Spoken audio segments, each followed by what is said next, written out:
Hi, welcome to SMA Sketch Club. My name is Jerry and we are here in Gallery 4 at the museum, and we're going to look at this amazing piece of pottery. This pottery was done by an unidentified artist from the Zia Pueblo around the year 1880. And we call this piece of pottery a water jar with tall-necked bird with head plumes. When you look at this piece of pottery, what is the first thing that you notice? Do you notice the birds and the feathers that the bird has on its head? I see some leaves. I also see bold geometric shapes. How many different colors do you see? About 3 or 4. What do you think this jar was used for? Well, it's called a water jar, so yes, it was probably used to carry water. If you had this jar at home, what would you like to put in it? Maybe candy, or you could carry, you could put little toys in it. It could be used for all kinds of things. But we're going to use this jar as some inspiration for our drawing that we're going to do. So let's go to the studio and let's start our drawing. Welcome to the studio. Let's get started drawing our jar-inspired piece of art. And I'm going to call it a vase because that's something that we're familiar with that has very much the same shape. So to do this, you'll just need a piece of paper and a pencil, and then afterwards, if you want to add color, then you can have crayons or colored pencils to add color. So let's get going. Today we're going to draw with a pencil. I know you always draw with a pencil. I usually use a Sharpie, but today I'm going to use a pencil too, and I'll show you mine. It's very important that we use a pencil. So we're going to draw a vase. And the hardest part for me in drawing a vase is getting both sides the same, getting it symmetrical. But I have a little trick that I'm going to show you today that will help you get it symmetrical. So what we're going to do is we're going to take our piece of paper and we're going to fold it the long way.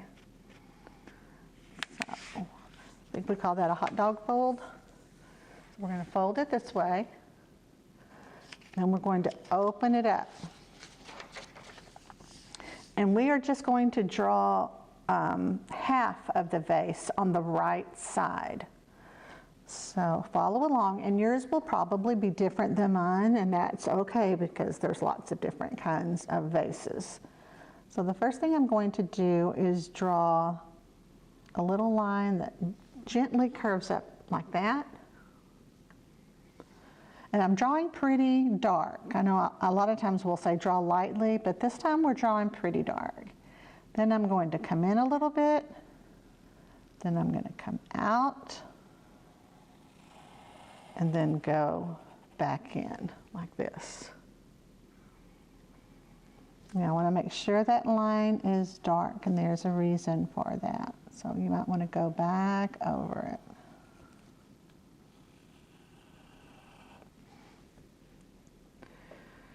After you've drawn that line and you're happy with it, I'm going to fold that right side this way. And I can see, because I drew so darkly, I can see that line through the paper. I'm going to draw it again right on top of the line that I drew. Can you guess what's going to happen? I'm pressing down, and hopefully I'm pressing some of that graphite from the pencil onto the other side. So I've outlined it again right on top of the original line. And then when I open it, I can see the other side, and it's perfectly symmetrical. So I'm going to go over this. And I'm going to change up the bottom because the bottom of a vase wouldn't sit like that, would it? And I'm just going to bring the bottom like that and erase this little point.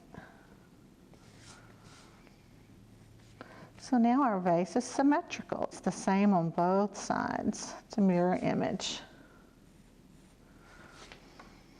Now I'm going to draw a couple of lines so it looks like the vase is sitting on a table.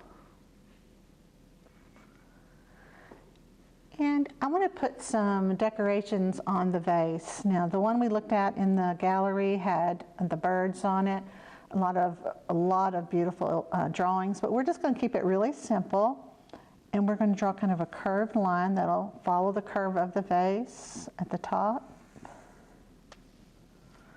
And then one toward the bottom. So it needs to be curved because the vase is curved.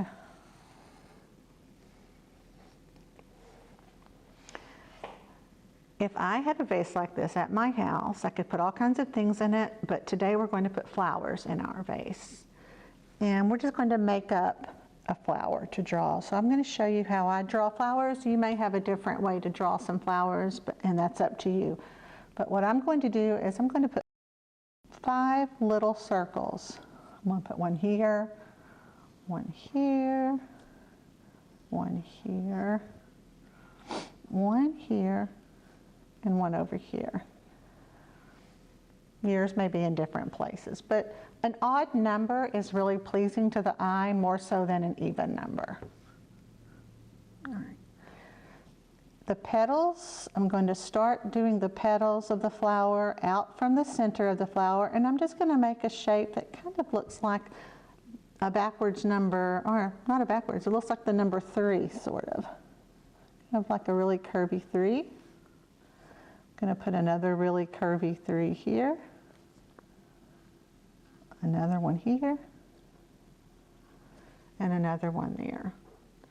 Then all I have to do is draw these little lines to connect it to the center of the flower.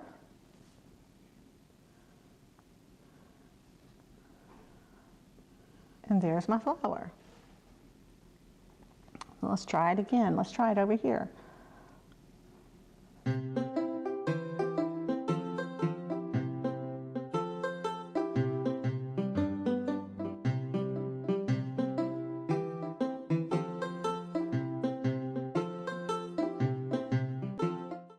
Now that we're done with our flowers, we need to put some stems on the flowers so that they're not just floating in space.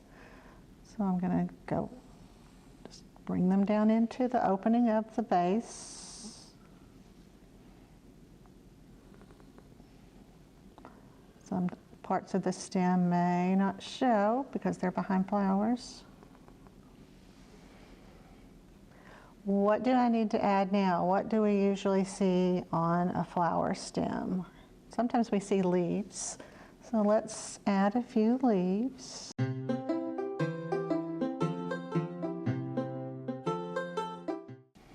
All right, and there is my vase with flowers. You could leave it just a pencil drawing, or you could color it. If I left it as a pencil drawing, I would probably do a little bit of shading, maybe put a little bit of shadow underneath the vase that it's casting onto the table. You could shade in these bands, you could shade in some of the flowers. So that would be up to you, or you could color yours. I'm about to show you one that I colored. This was a really fun drawing to do. I enjoyed doing it. I hope you did too, and I will see you next time on SMA Sketch Club. Bye-bye.